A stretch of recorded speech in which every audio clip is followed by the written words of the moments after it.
नमस्ते दोस्तों। आइए सुनते अरे हैं एक नई भाग्यवान, कहानी। मेरे जूते कहाँ रखे हैं? मुझे बाहर जाने में देर हो रही है। तभी मालती कमरे में आती है। ये रहे आपकी जूते। मैं इन्हें साफ करने के लिए ले गई थी। अरे वाह, तुम कितनी समझदार हो। मेरे बिना कुछ कहे ही सारे काम कर देती हो। तभी मालती झिझकते हुए रमेश से कहती है, सुनिए जी, आपसे एक बात कहूँ, बुरा तो नहीं मानेंगे ना? अरे नहीं नहीं, बेफिक्र होकर कहो। शादी से पहले मैं अपने मायके में नौकरी करती थी। मैं चाहती हूँ कि अब मैं फिर से नौकरी करना शुरू कर दूं। वैसे भी सारा दिन घर में बोर हो जाती हूँ। देखो मालती, तुम्हारे नौकरी करने से मुझे कोई ऐतराज नहीं है, लेकिन तुम्हें एक बात बता दूं, हमारे खानदान में आज तक कभी किसी औरत ने नौकरी नहीं की। फिर भी एक बार तुम माँ से पूछ कर देखो। अगर वो तुम्हें नौकरी करने की इजाजत दे देती है तो अच्छी बात है। रमेश वहाँ से चला जाता है। फिर उसी शाम मालती अपनी सास के पैर दबा रही होती है। तभी उसकी सास मालती से कहती है, अरे क्या बात है बहू, आज तू ठीक तरह से मेरे पैर नहीं दबा रही। किसी ख्याल में खोई पड़ी है क्या? मैं भी तो जानूं आखिर बात क्या है। अब दरअसल वो माँ जी। अरे हाँ हाँ बोलो, इतना सोच क्यों रही हो? माँ जी, अगर आप बुरा न माने तो मैं नौकरी करना चाहती हूँ। घर के काम करने के बाद मेरे पास काफी वक्त बच जाता है। मालती की ये बात सुनकर उसकी सास गुस्से में कहती है, अरे बहू, तेरी तबीयत तो ठीक है ना? आज ये कैसी बहकी बातें कर रही है? भला हमारे खानदान में आज तक कभी किसी औरत ने नौकरी की है जो तू नौकरी करने की बात कर रही है? हैं? अरे बहू, तू क्या रिश्तेदारी में हमारी नाक कटाना चाहती है? जितना जल्दी हो सके अपने दिमाग से नौकरी का भूत उतार दे। और अब जा, जल्दी से रसोई में जा, खाना बनाने का वक्त हो रहा है। मालती मन मार कर खाना पकाने के लिए रसोई घर में चली जाती है।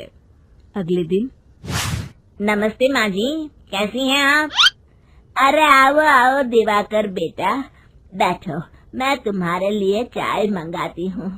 बहू, जरा एक कप चाय तो लेती आना। फिर दिवाकर एक फाइल खोलकर मालती की सास के सामने रख देता है। ये देखिए माँ जी, ये है पिछले महीने का हिसाब और ये रहे मुनाफे के रुपए।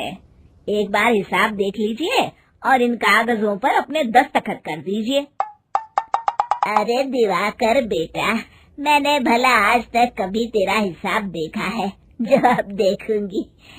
ला बता, कहाँ दस्तखत करूं?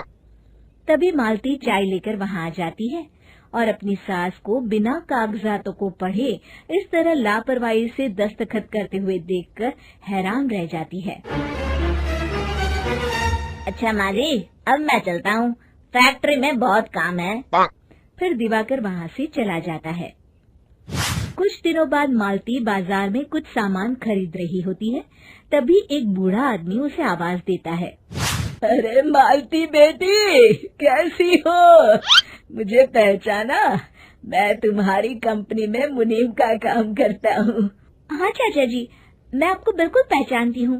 कहिए, कैसे हैं आप? मैं तो ठीक हूँ। कंपनी में कुछ भी ठीक नहीं चल रहा, यहाँ तक कि हमें ठीक वक्त पर तनख्वाह भी नहीं मिलती। ये आप क्या कह रहे हैं?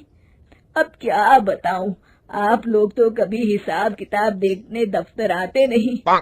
मेरी मानो तो एक बार आप लोग दफ्तर आकर सारा हिसाब किताब देख लो, आपको असलियत पता चल जाएगी। अच्छा बेटी, अब मैं चलता हूँ, देर हो रही है। फिर वो बूढ़ा वहाँ से चला जाता है। वहीं दूसरी तरफ मालती घर पहुंचकर अपनी सास को सारी बात बताती है।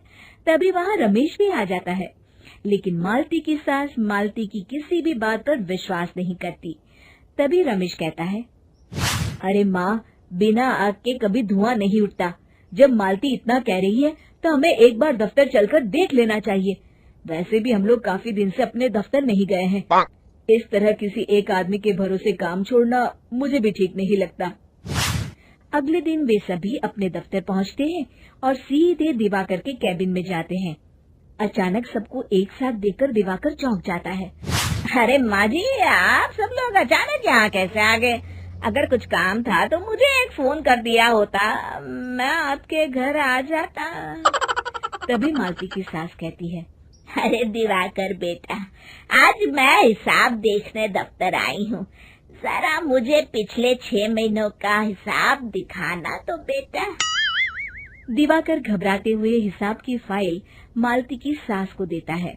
मालती की सास फाइल लेकर मालती को देती है और कहती है, ले बहू, देख ले हिसाब। मालती फाइल को बड़े गौर से देखती है और अगले ही पल उसे सारी गड़बड़ी समझ में आ जाती है। वो अपनी सास से कहती है, माँ जी, मुनीम चाचा बिल्कुल सही कह रहे थे। हमारी कंपनी में पिछले 6 महीनों में जितना मुनाफा हुआ है, हमें उसका आधा पैसा भी नहीं मिला। यूँ समझ लीजिए कि 1 रुपये में सिर्फ चवन्नी ही हमारे हाथों में आई है। मालती की बातें सुनकर मालती की सास गुस्से से दिवाकर को पूछती है, क्यों दिवाकर, मेरी बहू जो कह रही है वो सच है? दिवाकर समझ जाता है आज उसका भांडा फूट चुका है।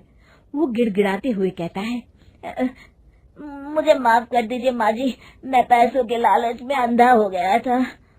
अरे वाह दिवाकर, तू तो 1 नंबर का चोर निकला। इतने दिनों से मैं तुझ पर आंख बंद करके भरोसा करती रही और तू मुझे ही चुना लगाता रहा।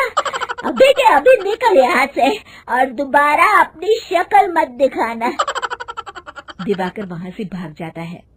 मालती की सास मालती को शाबाशी देते हुए कहती है, बहू, आज मैं समझ गई कि पढ़ाई लिखाई हमारी जिंदगी में कितनी जरूरी है।